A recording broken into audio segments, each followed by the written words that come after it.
السلام عليكم. طالما جبنا بط يبقى لازم نعمله بطريقة صحيحة وبطريقة حلوة جدا جدا. كل حاجة غالية، فلازم لما نجيب حاجة دلوقتي نعملها بطريقة حلوة قوي بحيث ان هي تتاكل وتفتح نفسنا في الاكل ونبقى مبسوطين بيها. بصوا دكروا البط طالع ما شاء الله، طالع محمر من كل ناحية ازاي، وبصوا لونه حلو ازاي. بصوا بقى انا جبت دكر البط، هو لسه جاي كده من عند الفرارجي، لسه ما عملتش فيه اي حاجة. هاخده شطفة بسيطة، واذا لقيت فيه اي ريشة كده ولا كده هشيلها بالملقاط. بعد كده هغسله، وبعدين هحط عليه بقى ليمون، واحط عليه ملح، واحط عليه كمان دقيق. الخلطة دي بتشيل اي زفارة في الطيور. هفضل بقى ادلكه بقى من كل الجوانب، ومن بره ومن جوه وفي كل حتة، بحيث ان انا مسيبش حتة الا لما اكون دلكتها بالخلطة دي. هسيبها بقى في الخلطة دي ربع ساعة، وبعد كده ارجع لدكر البط تاني. خدته بقى غسلته بعد كده غسلة محترمة، وبعدين هبتدي اعمل له محلول النقع.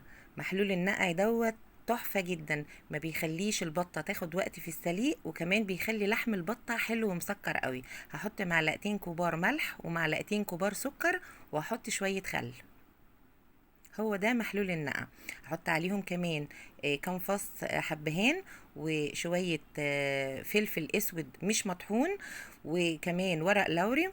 انا بحب احط في محلول النقع المنكهات دي تكون مش مطحونة، لان هي لو حطيتها مطحونة هنضطر ان احنا نغسل ذكر البط تاني، هيغلبنا في الغسيل، لان الحاجات المطحونة بتلزق في الطيور.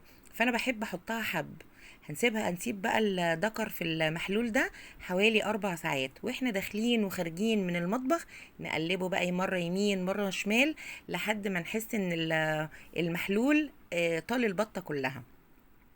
كده بقى بعد 4 ساعات شايفين المية عاملة ازاي؟ اي زفارة في دكر البط كده طلعت في المحلول. وخلاص 4 ساعات كده تمام. هاخد بقى البط اشطفه شطفة تاني محترمة كده، وبعد كده طاسة على النار، احط فيها شوية زيت زيتون ومعلقة سمنة بلدي، وانزل بدكر البط، اديله صدمة من كل ناحية. يعني برضو افضل اقلب فيه يمين وشمال وعلى جنبه، اديله صدمة، اقفل المسام بتاعته من كل ناحية، واحط له برضو حبهان صحيح، واحط له فلفل اسود صحيح. الحبهان والفلفل برضو بينكه دكر البط، وبينكه السمنة والزيت اللي احنا بنحمر فيه دكر البط. هفضل بقى اقلبه كده. بصوا بقى خد لون حلو كده، ومن الناحيه دي اسيبه بقى من الناحيه التانية برضو ياخد نفس اللون، وافضل اقلب فيه. بصوا كده تمام. نكون بقى حاطين حله حلوه كده على النار،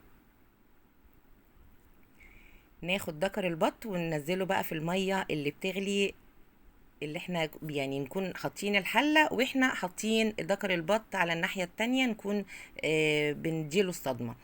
حطيت بقى دكر البط، واحط له بقى دلوقتي الطماطم وجزر وبصل، البوكيه جارنيه بتاعه. يا سلام لو في عود كرفس كمان يتحط، بس انا ما كانش عندي كرفس. هحط له بقى التوابل بتاعته كده. بقى إيه التوابل؟ ممكن نحطها مطحونه. حطيت فلفل اسود، وحطيت حبهان مطحون. مش هحط ملح دلوقتي. بصوا لما احس كده ان الدكر ابتدى يخش في السوا زي ما انا عملت دلوقتي، حطيت بقى الملح. دلوقتي خلاص دكر البط استوى. اعرف منين؟ بصوا ان الجلد بينكمش شويه عن اللحم، يعني بيفصل شويه عن اللحم كده خلاص. بعد كده بقى هعمل الخلطه الحلوه دي عشان ادهنه بيها: صلصه وسمنه بلدي وملح وفلفل بس. خلطه حلوه جدا. ادهن بيها بقى دكر البط برضو من كل ناحية، حتى من جوه دكر البط. احنا مش عاملينها بس عشان خاطر يتحمر، لا، احنا هي الخلطة دي طعمها حلو، يعني ندهنه من جوه دكر البط ومن بره ومن كل ناحية، وندخله تحت الشواية. كل ما ناحية فيهم تحمر بنقلبه الناحية التانية. بص الشوربة بقى بتاعت دكر البط حلوة جدا جدا. انا بقى ما بقتنعش ان احنا ممكن نعمل بالشوربة دي لسان عصفور، بتبقى تقيلة قوي. ممكن نسقي بيها محشي، ممكن نعمل بيها كشك، يا لهوي، ممكن نعمل بيها ملوخية، بيبقى حلو جدا. شوربة دكر البط بتبقى حلوة قوي في الحاجات دي.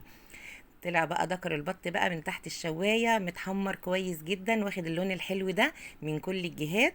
بصوا شكله تحفة والله، بفكر ان انا بروزه ما احطوش على السفرة.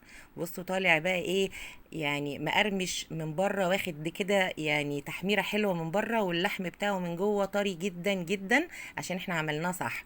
مقرمش قوي قوي، واللحم بتاعه كان بيتفصص كده في صوص. دلوقتي بقى اخدته بقى حطيته على ترابيزة السفرة، وحطيت حواليه شيبسي، وحطيت الملحقات بتاعته محشي كرنب وملوخية والكشك. جربوا بقى الطريقة بتاعتي دي في دكر البط، هتعجبكم جدا. وباي باي.